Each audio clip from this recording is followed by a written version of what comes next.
Again, well, something a little bit special for you today. A fairly rare interview with the great Sir Anthony Hopkins. We know that he's a great actor, but a little known fact is he also has a passion for music, which is a little bit unusual considering he's world renowned for playing the best villain ever. A census taker once tried to test me. I ate his liver with some fava beans and a nice Chianti. So your acting is legendary.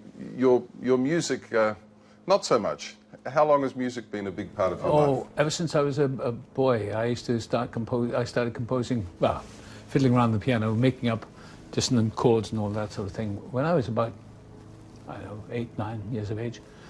And so I learned to play the piano. And then over the years, I stumbled into the acting business by default, really. I didn't know what else to do, and I didn't even know I was an actor. And that's what happened to me. I won a scholarship to a local acting school in South Wales, hundreds of years ago that was, 1955. And actually it was a music college as well, the Cardiff College of Music and Drama. So I used to hang out with the music students.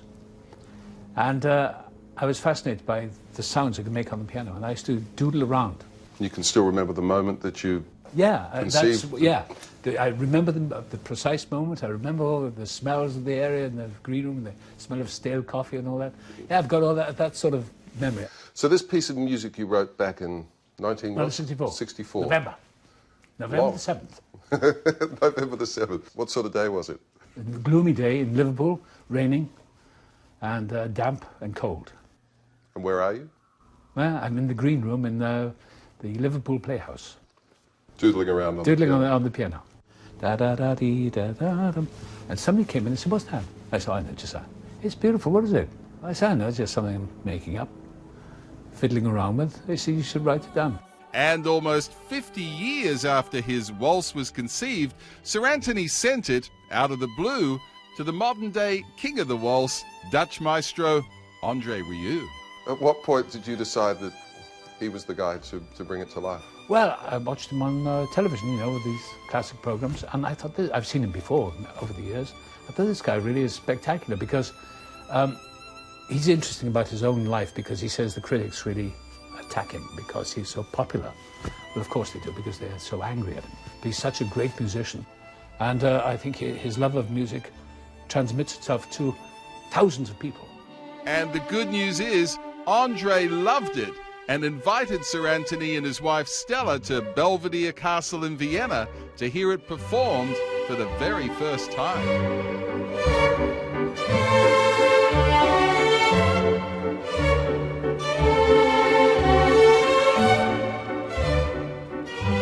I was so shocked. It was in Vienna when I saw it before an audience. The crowd applause, I stood up and they started playing. And I was so... I thought, this is the first time I've heard this. This is extraordinary. I can't believe I wrote this. I'm sitting here, this little boy from South Wales. I thought, it doesn't figure.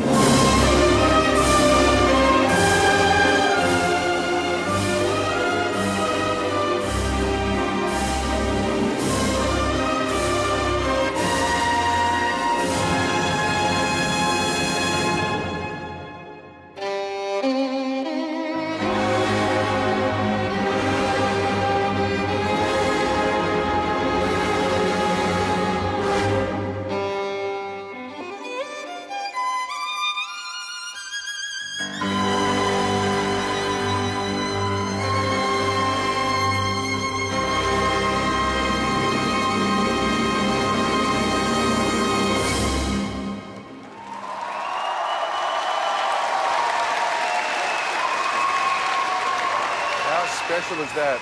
Sir Anthony Hopkins standing and taking a bow as André performs his waltz that he wrote almost 50 years ago in public for the very first time. Goodness me, just a beautiful piece of music. And Sir Anthony Hopkins' composition is on André's new CD and DVD, which is called The Waltz Goes On, which is out today. It was a real delight to catch up with Sir Anthony Hopkins in Los Angeles last week to talk about this wonderful new waltz of his and, of course, his spectacular career, which, of course, reached a crescendo with his Oscar-winning role in The Silence of the Lambs. I mean, I was called you know, the village dummy. I didn't know what was... Really? And I look back and I think, what happened? How did that quantum leap take shape? I wasn't a dummy. I was just, you know, I had a learning difficulty. I guess maybe I was dyslexic or something like that. I don't know. But, you know, some kids, they just don't understand. And I was one of those. Fortunately, because it's a great blessing to have that kind of discomfort where you can't grasp things that the teachers are teaching you. And in those days, the educational system was so baffling and brutal in a way.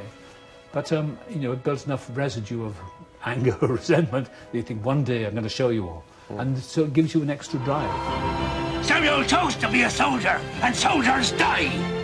At what point did you realise you were pretty good as an actor? Oh, I don't know. I never believe I'm good enough. I suppose when I started in the theatre, I was at the National Theatre, and Laurence Olivier, he was the director of the place then. And he took a shine to me. He said, yeah, no, you're good. And I started believing that maybe I had a bit of talent. And he encouraged me to do more, and then I went into movies. I did a movie with Peter O'Toole and Katharine Hepburn. I beg you to believe my reputation.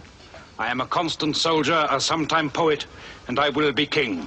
Obviously, the Oscar, Silence of the Lambs, and everything that came with that was a life-changing time for you? No, well, I remember when I got the Oscar, I didn't expect to get it that night, but I thought, when they gave it to me and I got up on the stage, I thought, now I can do some bad films. Doesn't matter. But, you know, you wake up the next morning, it's there on the table, and I was in this hotel. I was staying in this hotel when I got the Oscar. And that accent you've tried so desperately to shed, pure West Virginia.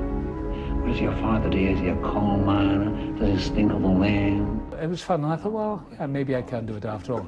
But, you know, I think the good thing is to always have doubt. I have a lot of doubt.